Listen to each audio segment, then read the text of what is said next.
I had planned to make this video earlier this year when all of this was mostly happening, but I guess better late than never. The topic of today's video is about why it looks like everybody is quitting YouTube in this recent year and how that relates to a creator that is not in the millions or hundreds of thousands of followers at this point. Now, if you don't know what situation I'm referring to here, there are a bunch of creators in the YouTube world that more recently have announced that they're taking a year off, or they're taking a break from YouTube, or they're shifting their focus of their career, or similar statements. And I think that there has been a good amount of coverage on this, and some more vicious than others, but I think I have a point of view that I have not seen being talked about. And that is the fact that in most other careers, it is very normal that after 8 to 10 years, you have some kind of a shift. If you are an artist that is a movie star, or you are a part of a TV series, all of those things have an ending. Most of the time, they not only have an ending, but they actually also have breaks in between their production cycles. If you are part of a TV show, for example, that might film a season for, let's say, 3 months, and then you have a promotion phase when the actual series also comes out, but in between those slots, you actually have built-in breaks. If you are in a regular job, you might actually be able to take a sabbatical if you have that type of a setup with your employer. Or you might actually end up between jobs because you were let go by your previous employer and you decide to take a little bit of a break in between.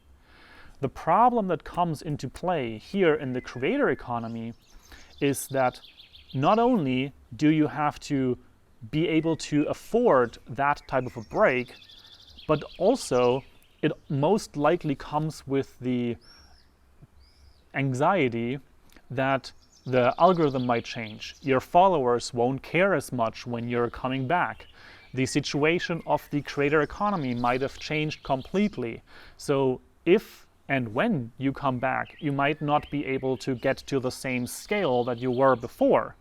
And many more aspects like this. And adding to that, the average creator probably doesn't even earn enough to be able to take such a break and then also stomach the potential downsides of having taken that break when you are coming back into the business with reloaded batteries. Now for me, I see these creators with millions of followers, or at least 100,000 plus followers, take these breaks. And I understand that if they haven't been completely wasting their money, they probably have a couple $100,000, if not millions, in the bank to be able to make such a step and retire from being a creator.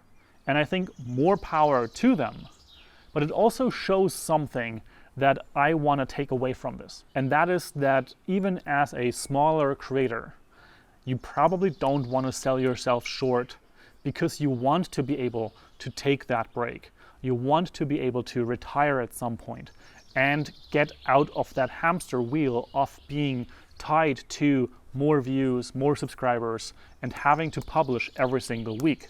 Because as I've recently talked about, passive income from your YouTube channel is kind of unlikely to stay really on that level if you ever stop creating. And I, for example, have recently also heard Ali Abdaal talk about this, where he says that a lot of his things, like the Part-Time YouTuber Academy and so on, they're tied to his name brand. And even though these opportunities give him an outsized return in comparison to doing a one-on-one session for $500, for example, that still is something that will eventually die down if he, as the creator, as the face of the brand and all of those things, steps away. So my takeaway from this is I probably should increase my rate.